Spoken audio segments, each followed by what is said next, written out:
Hello, and thank you everyone for coming today and joining us. My name is Anastasia Zhelyeva, and I am the product owner of AnyLogic 8. The exact person all of your complaints and all your admirers are going to. And me and my team are working on all these comments on all this feedback to transform it in the new functionality and new features that are moving our product in the future. So let's start with a brief review of the releases that we had over the past year since the last conference.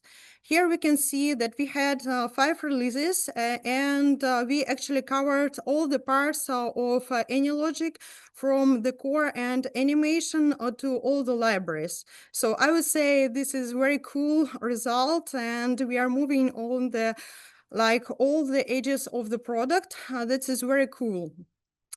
Today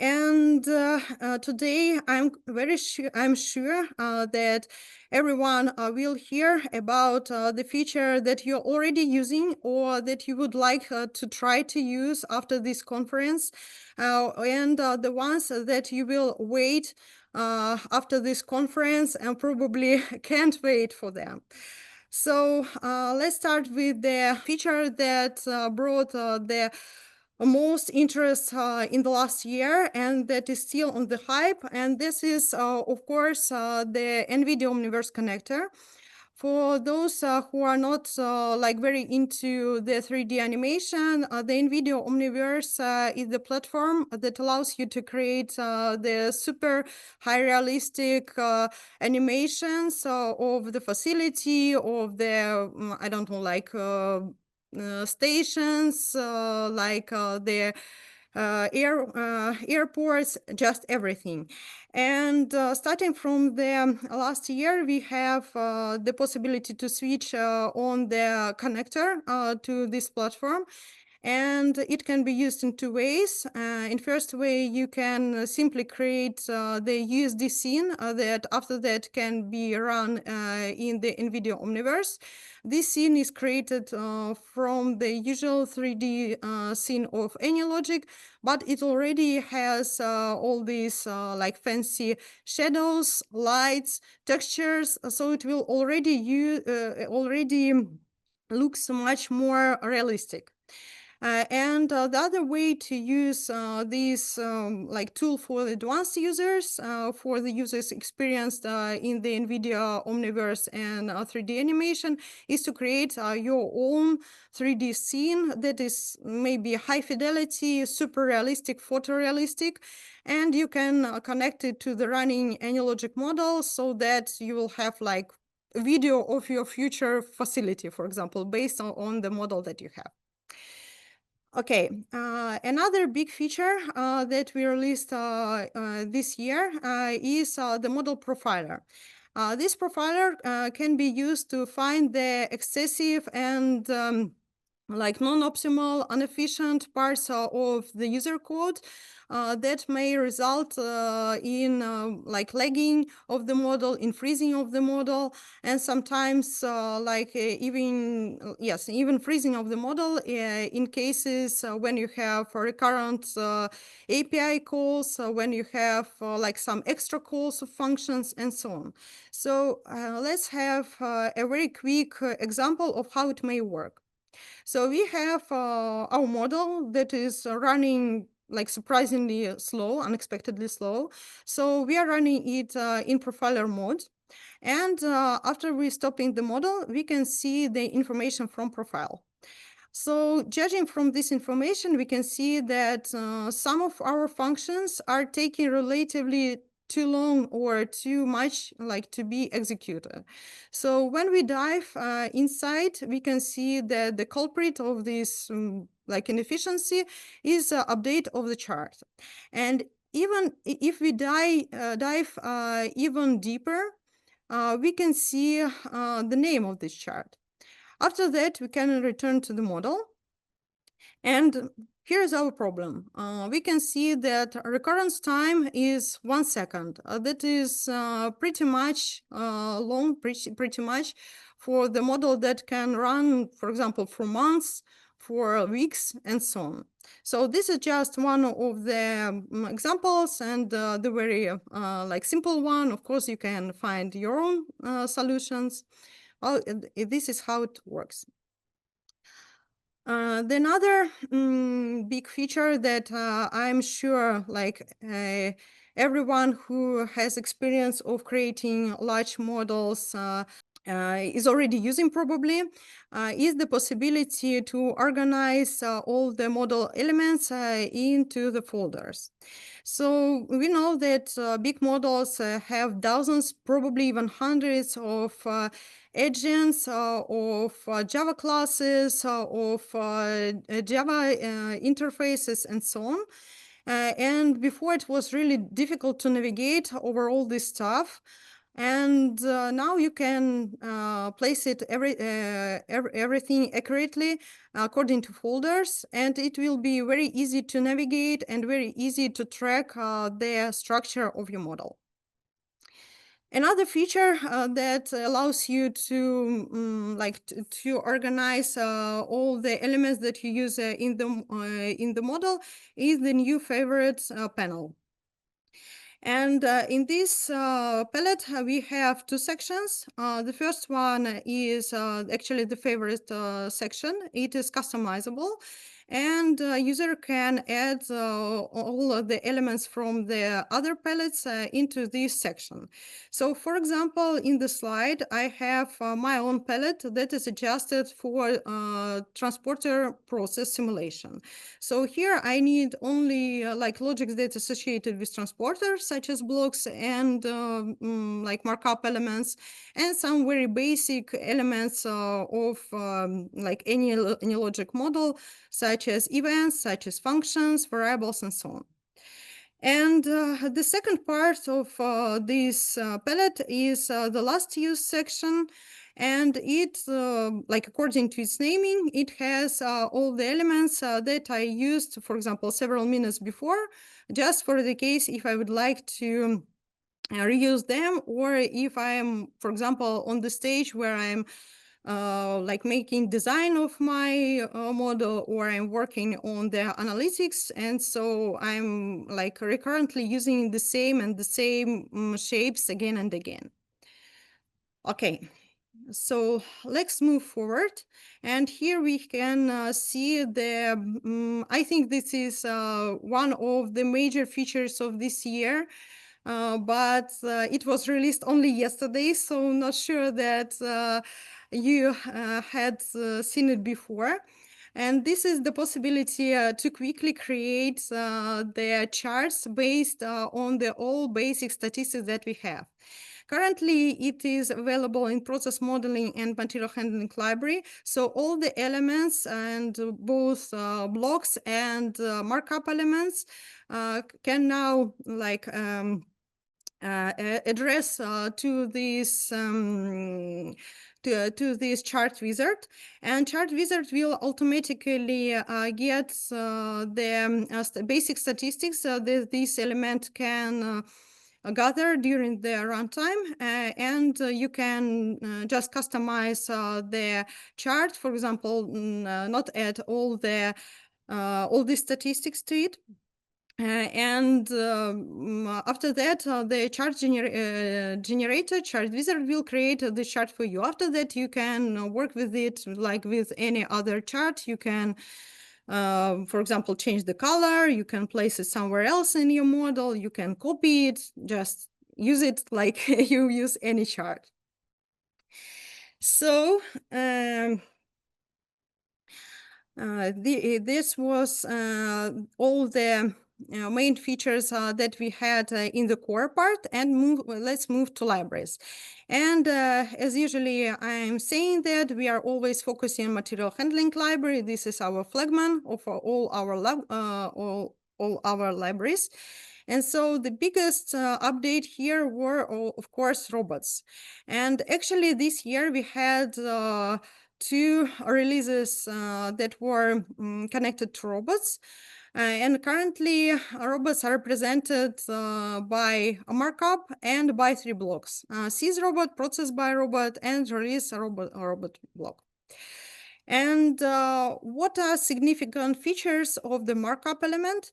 The first one is that the robot can move all its links at the same time. It is highly customizable, so you can change the links of the robot. You can change the end effector. Actually, the end effectors can be switched even during the runtime, like in real cases when the robots have the multiple tools to perform different tasks. And you can also set different restrictions on the work area of robots. For example, you have like some block zone where the robot shouldn't shouldn't move. Or you can also set the arm reach distance. So that would define like the distance at which the robotic arm can be stretched out. The robots can be manipulated in two ways. The first one is by using API, and the second, and we would say more standard for the simulation, is using the process by robot block. In the process by robot block, you define the operation of the robot using the delay time. And over this time, the robot will define itself how it moves, so that it needs, for example, to move from one point to another. So it would automatically calculate the trajectory it thinks should go. So, and the modeler shouldn't take care about it at all. And also we have two different modes of robot operation, and you can see it on the slide. The first one is when the robot is basically moving the like agent from one position to another, for example, by taking glass and putting on the car, or for example, by taking the box and putting on the pallet. And the other mode is standing for the serving the agent without moving it. For example, when the robot performs welding task or painting task. And what's more, we also added the possibility to set the movement of the robot links using the paths, not only like by using the start and end points, but also by using significant paths, so that if you need your, for example, your robot arm to rotate around some obstacle or around the serving agent, you can like easily do this. Okay. So there are some more improvements that we added to material handling library. And first group of them are associated with the maintenance. So actually, we finally added the downtime block to the transporter fleet. And currently, it can be used to simplify the way of modeling charging logic of transporters. So for example, your like downtime, when downtime occurs, it actually means that the battery of the mobile robot went down, and robot needs to be recharged. So in this case, we added the another option, the possibility to move to the maintenance location automatically. So in the example of mobile robot, our robot will automatically move to some service zone where it will perform charging. And like after there's some delay time, after it is charged, it will automatically continue with the all tasks it should perform. Needless to say that this automatic movement is like is allowed not only for transporters, but for all moving resources, such as standard movable resources from process modeling library, and for cranes as well. Another big part that we actually wanted to improve in the material handling library is the warehouse modeling. And here, the biggest changes that we had is the ability to to have the mixed storage configuration.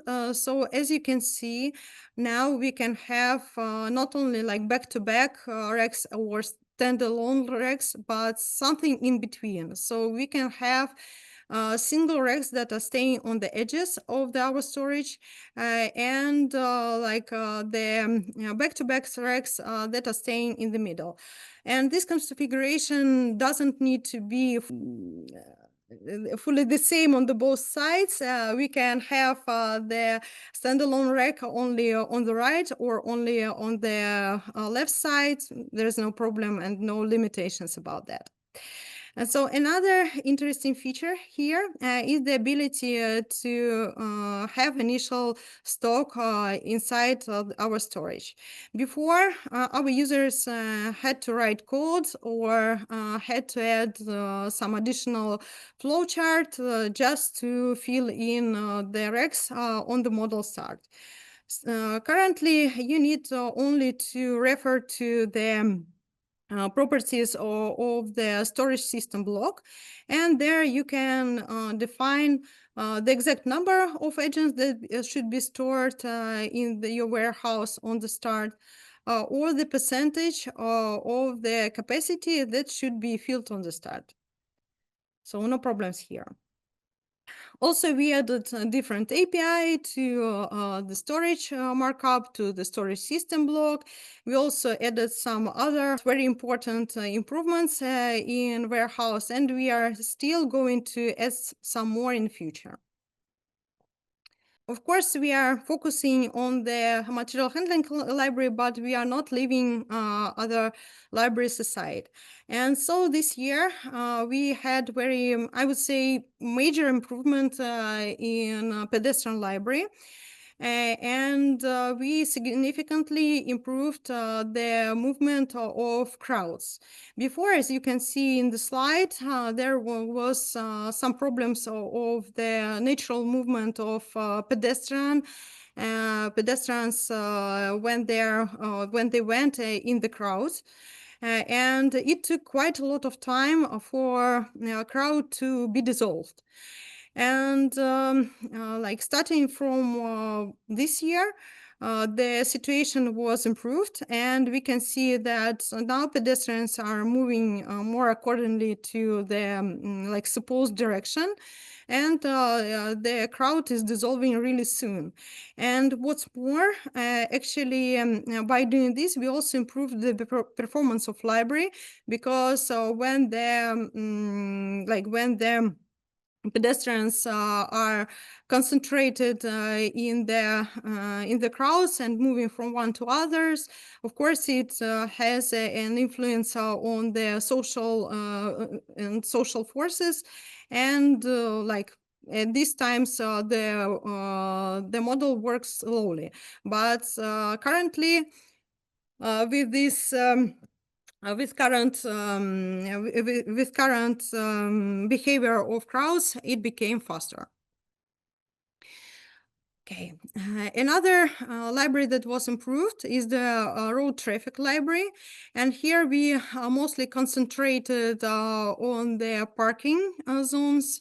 So we added diagonal parking. We also added the possibility to select the exact parking place that can be useful for the cases when you need to park the car, for example, with disabled person somewhere near the facility, or for example, when you need your car to be parked in exact place somewhere in a dock. Also, we added the possibility to prioritize the exiting from the parking place, because in some locations with the intensive traffic, for example, near the shopping malls,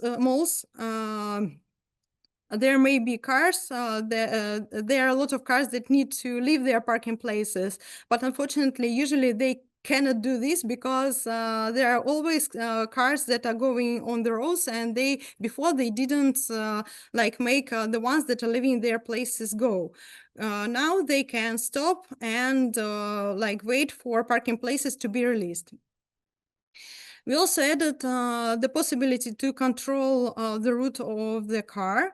And now it is possible by including the certain roads into the car route and also avoid the certain roads.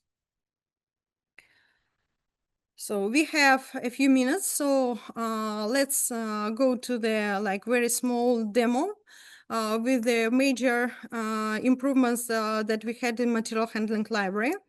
So here, as you can see, we have this configuration, mixed configuration storage.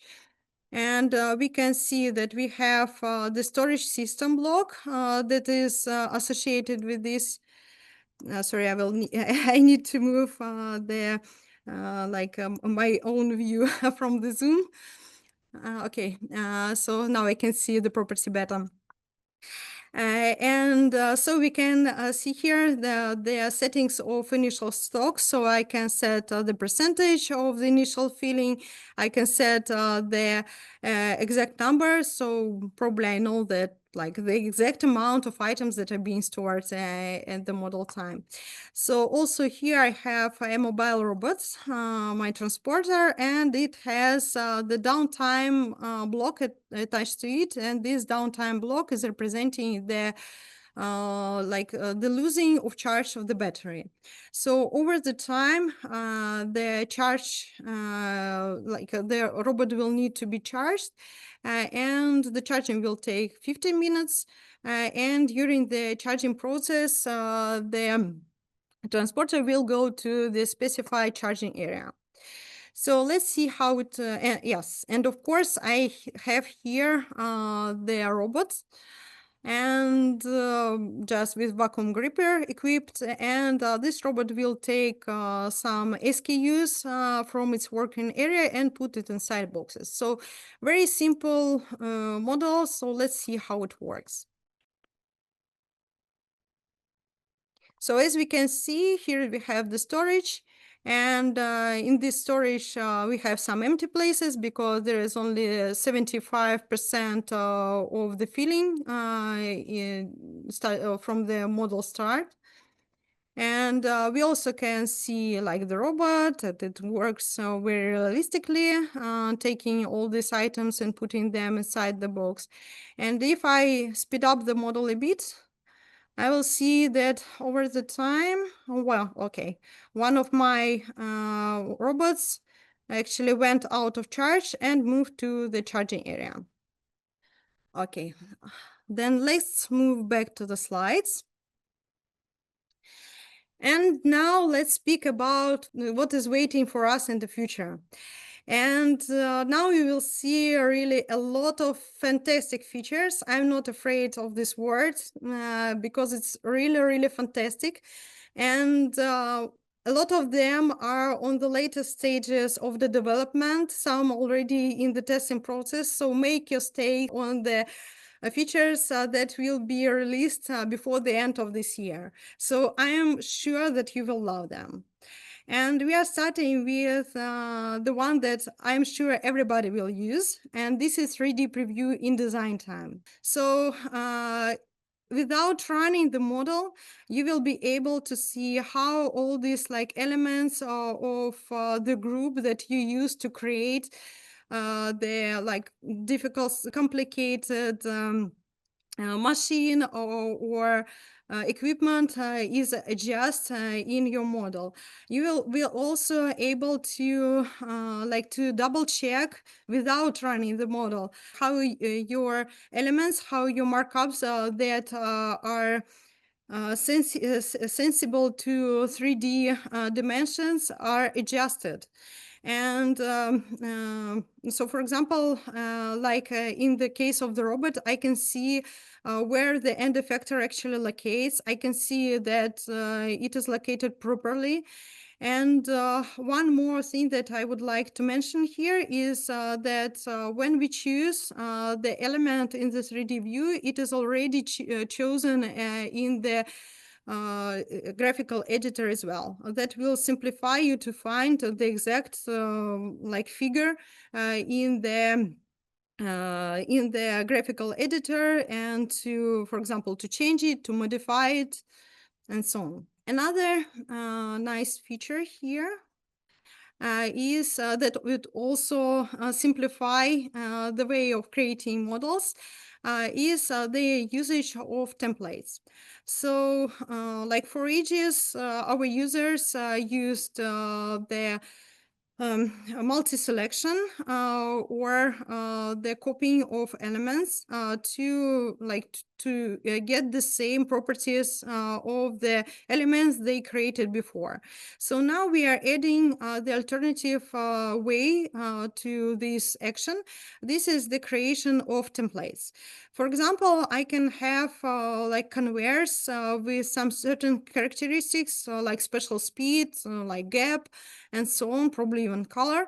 And I can set it as the default style of my conveyor. And after that, like any conveyor that I will take from the palette will inherit the same characteristics, the same values of the parameters. If I would like to change my current default template, I can easily do this using the menu from the element itself. For example, if I need to like make my conveyor, like switch my conveyor type, or I can switch the default type of the conveyor in the palette. Okay.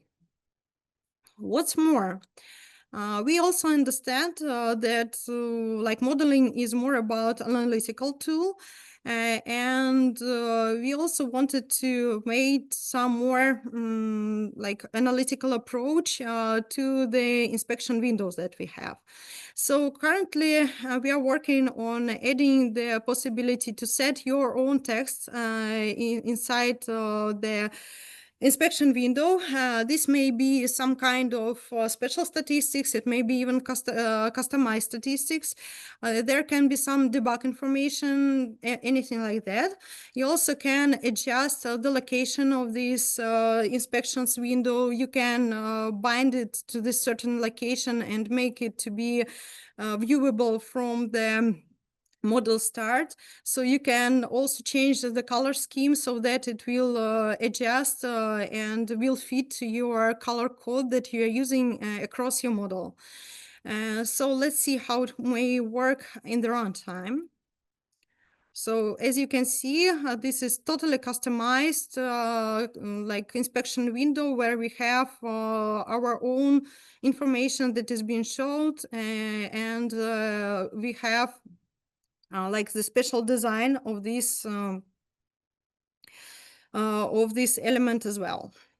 So okay, let's move forward. And here we have a bit smaller, but nevertheless also very important changes that are coming soon.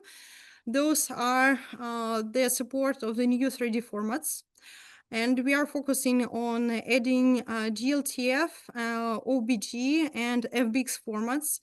And for like Collada fans, do not worry, Collada stays with us, so you wouldn't need to change it, to change your models and change your figures to something new.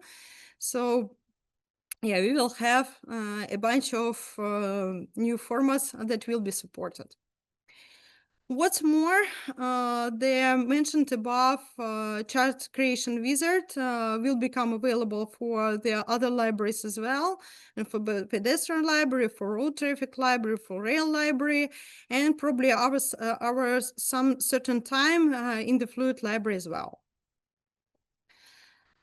And next, I would like to present a bit advanced feature, but we're sure that it will find its users. And I would like to say that we can provide custom builds for the ones who are brave and enough to test it and to try this functionality beforehand. And let's dive a bit into this technology. We know that our users usually have a lot of sources where they have the data about markup.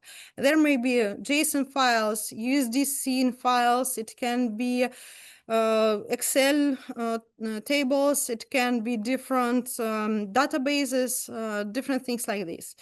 And usually users are trying to recreate all this stuff manually in the graphical editor.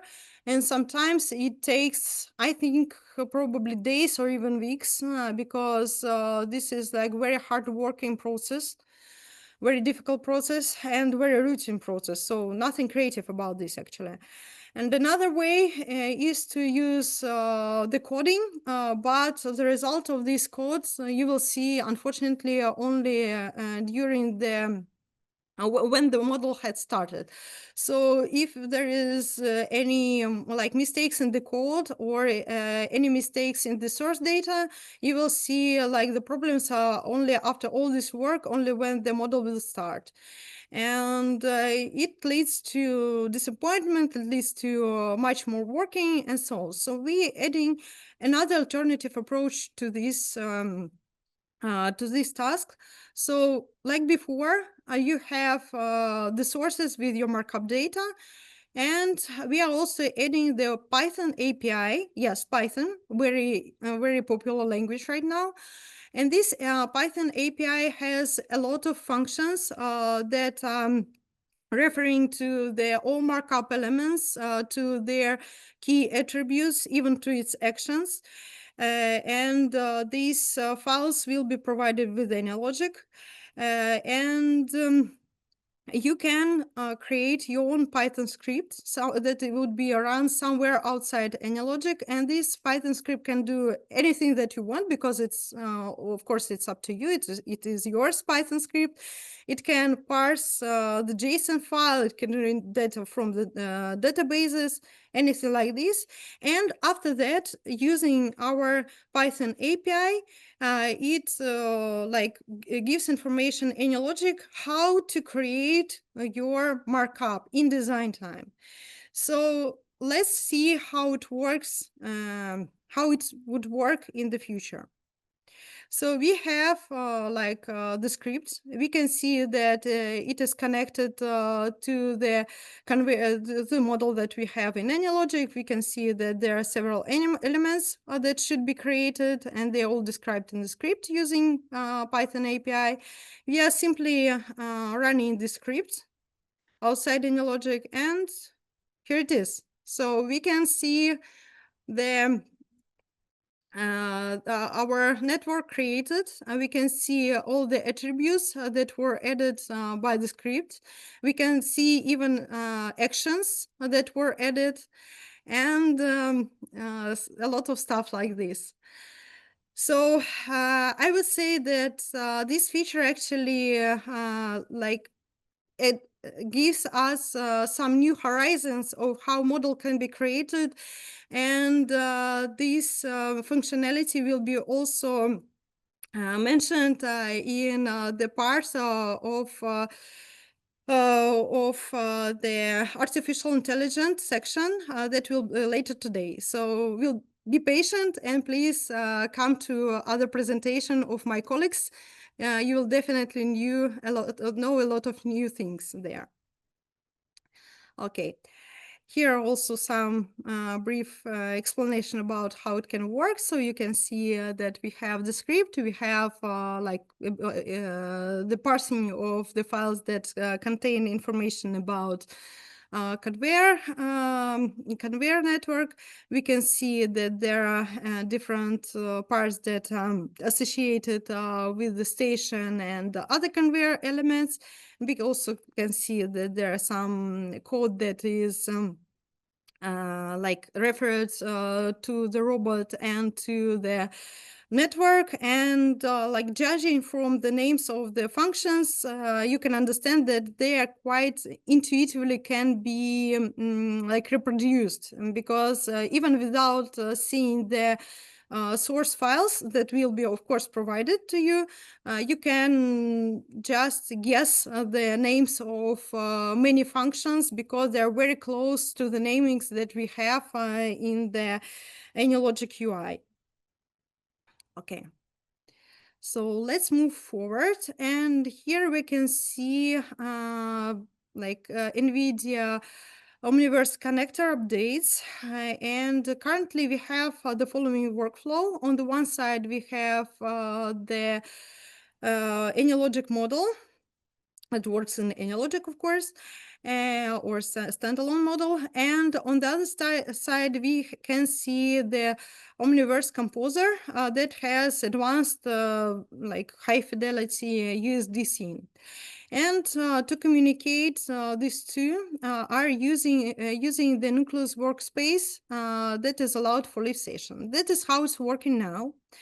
But unfortunately, starting from the October 2025, this Nucleus workspace becomes deprecated. But we don't want to leave our users alone with this problem. So do not worry, please. I can see your reactions. Do not worry, guys. There are still several solutions to this case. The first one is that Nucleus server still works, and it will continue to work after October. It keeps the original workflow, but the two problems here, probably problems, is that it works only on Linux, and it is available only for users who have Omniverse subscription and who have NVIDIA account. We understand that this is like not for everybody, so we also creating the another way to communicate with Omniverse Composer, and this would be called like Omniverse Composer extension. Simply, this is the file that will be provided with AnyLogic installation pack. And you can just import this file into the Omniverse composer, switch it on, and drag the extension window to your composer menu. And after that, you are ready to use a connector like in the way you used before. So you can connect it to the model running in the AnyLogic, or it may also allow to run the standalone model in the special mode. So yeah, if you would like to continue with the NVIDIA Omniverse, be sure that we are on your side and we will help you. Though we still will argue that the advanced animation is the key feature for simulation. We understand that demand from the top management and from the users for realistic animations becomes stronger and stronger. And so we are improving the animation within AnyLogic as well. As you can see in the slide, we are going to add shadows that will make your models more realistic. And we are also going to upgrade our 3D figures. We will add some details to the view of the original ones that we already have in the product, and we are going to add some new figures as well. Also here, just wait a bit, and we are hoping that your models of the airport would look much more less realistic than they are now.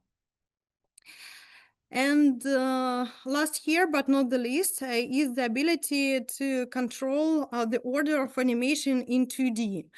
So we are going to make it based on the Z coordinate. So if you will have like transporter or some other vehicle that is a transporting agent on the top of it, in the 2D view, the box will be placed on the top of the transporter without any like additional efforts from your side. And of course, because there are always some exclusions from all the rules, you will have some API that will allow you to customize this order.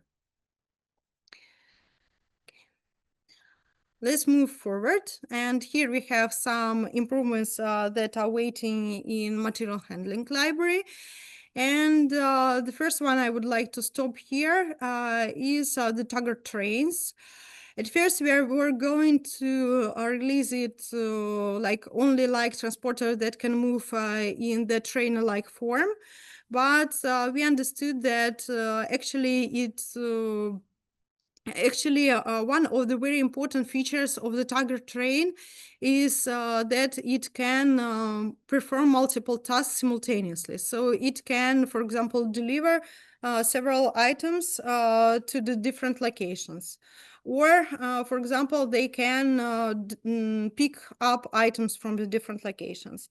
So we want to release this feature in the first release of the Tiger trains as well. So you will have like full full functionality of Tiger trains when with the release of Tiger trains.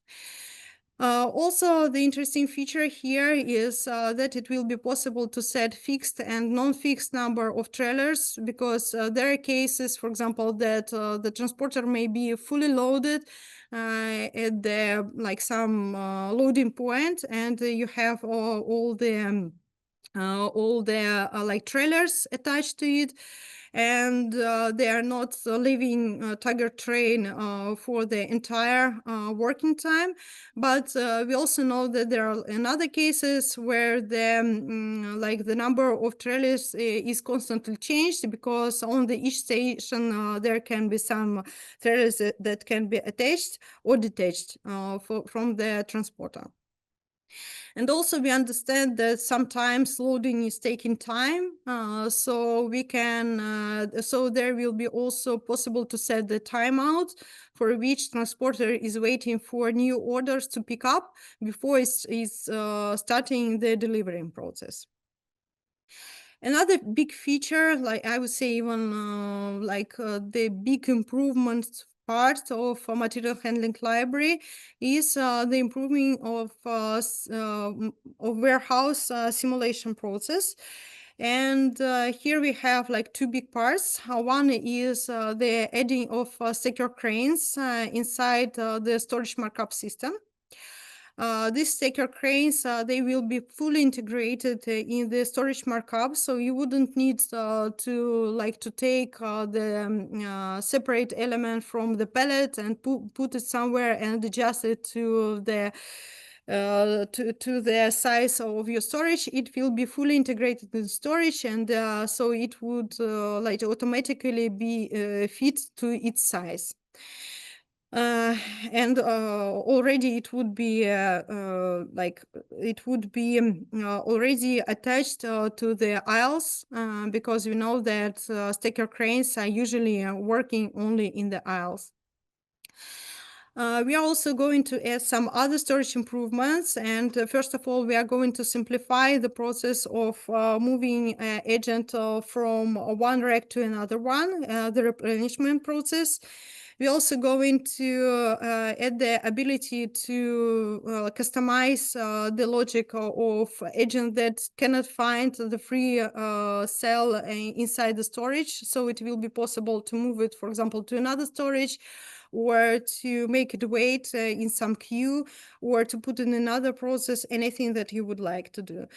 And also we are going to add different slotting policies, such as ABC zoning and so on.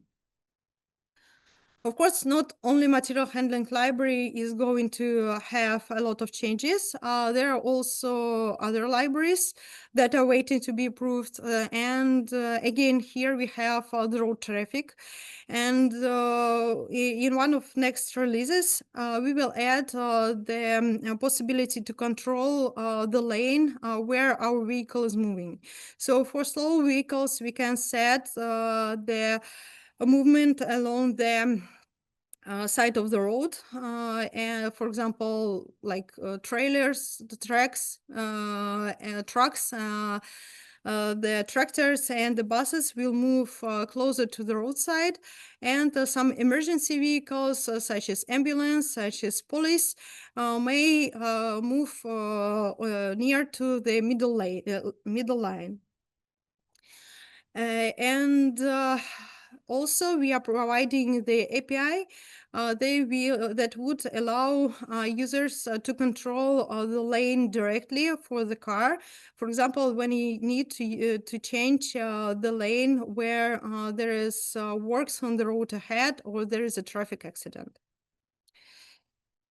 There is a couple of new features that actually would affect several libraries at the same time. And first one here is the heat map for all pace-based moving agents. So it will affect trains, path-guided transporters, and even basic agents. All of stuff that is moving on the path. And we are also going to add the possibility to set the default size of the intersection in the network, because like sometimes the default size is not appropriate one. And it will be also we will also add the new position on path markup element that would work more or less like the position on track and position on conveyor element that we already have in material handling library. So a lot of stuff is waiting for us. So and so as we can see, a lot of things are already on the later stages of development, and hopefully most of them will be released until the end of this year. Some of them will be released next year for sure. If you are interested in some of features, you can contact me directly or our support team. And I guess we can provide you custom build if you would like to try this functionality, for example, like design time API or templates or like tagger trains. It is all possible. So don't be shy. And also, we have actually a lot in mind and a lot of in our backlogs. So please stay with us. And if you have like any comments, any feedback, not be shy to do not be shy to share it with us, and be the ones to try the new features. So stay with us. Be attentive to our updates. Thank you. And I will answer some of your questions. Okay, I have quite a lot of them. Okay, there is one question from, sorry if I am wrong in spelling, Snaul Haq. The duration is for operation time only or for everything? I think it refers to robots. And if it stands for robots, the operation time actually, this is like we have the operation time. This is the time when the robot is starting moving from its original location and until it is processing the robot. And there is the second, the second other parameter that allows you to define the time that robot needs spent to return back, for example, to original location or to some special point. So for wrap-up task. Okay, one more question or probably comments from our user. Which of the movements I suggest from the pedestrians is more realistic, the old moves of the pedestrians or the new way? Because people are also not the fast or smart.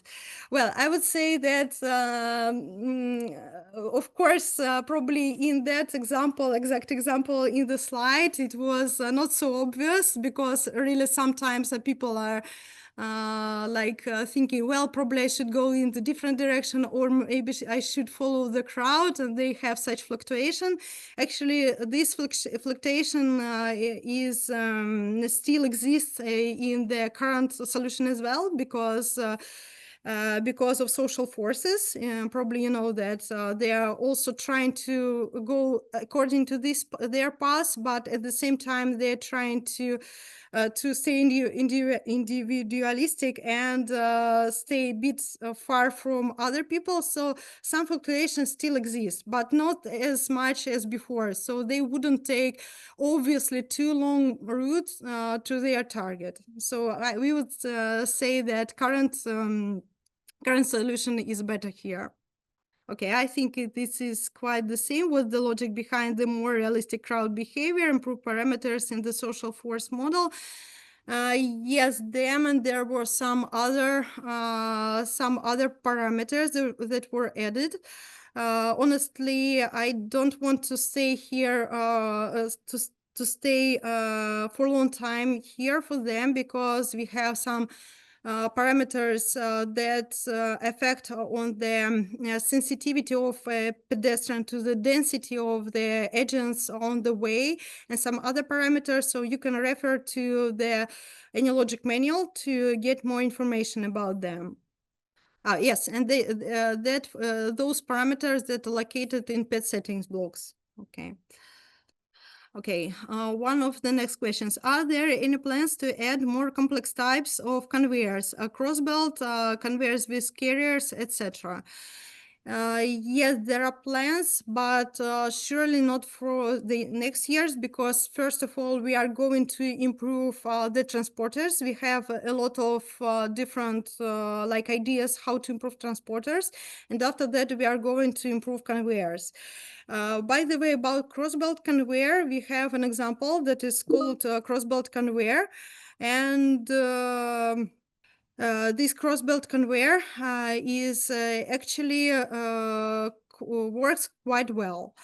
Also, we are going to add some examples for the other conveyor types as well, because it is not so easy, but it's possible to create right now from the functionality that we already have. Okay, why is the code-generated layout stuff done via external Python scripts? Would love to do this from within AnyLogic JavaScripts as well, if possible. We'll discuss this with team, but we think that there are a lot of actually Python fans, and they would love to use Python as well. And also, I guess that will allow to like to connect to AnyLogic externally as well. And this is like very nice possibility to use this new feature as well. Okay, there is a request on adding animated persons like walking, sitting, etc.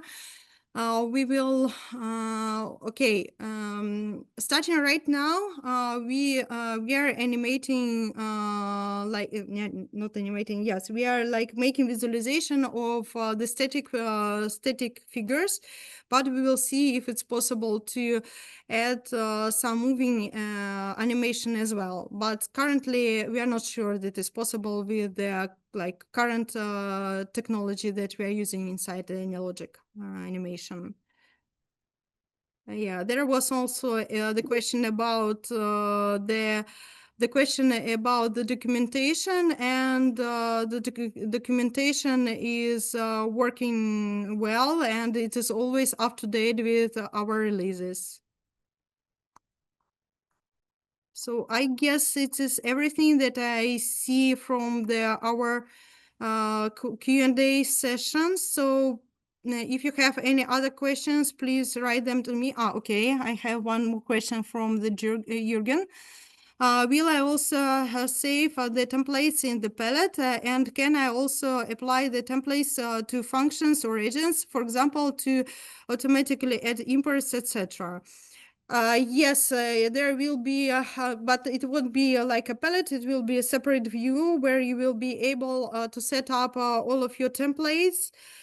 So they will be, so you will be able to manage them there. So change their parameters and delete the ones that you don't need. And like set the one that you would like to use as default. About the functions and agents, Not sure like for the first release, but we will see if we can like satisfy your needs in the future as well. But not sure about like the first release of the template. Now it's more for the palette elements such as markup elements, such as blocks and so on. Are there any planned enhancements for improving how a real-time Internet of Technology, Internet of Things, sorry, sensor data affects simulations in digital twins? Yes, it's very interesting question, and we approached it several times. Currently, it is possible to make it through the source of data that is shareable by both like the some protocol or some, for example, management system that like provides the data to this source file, and the model that is reading this source file. We are also thinking about how they can communicate together, but it's like very we would say it's more about like emulation process, less than about simulation that AnyLogic is focusing in. But we are still thinking about this, so probably over time we will add this possibility as well, but not in the near future. Okay, thank you guys. I think I used all my time here. Thank you. You can always write to me in the Q&A session or like directly to me and to our support team. Thank you coming to today, and enjoy the other presenters from AnyLogic team.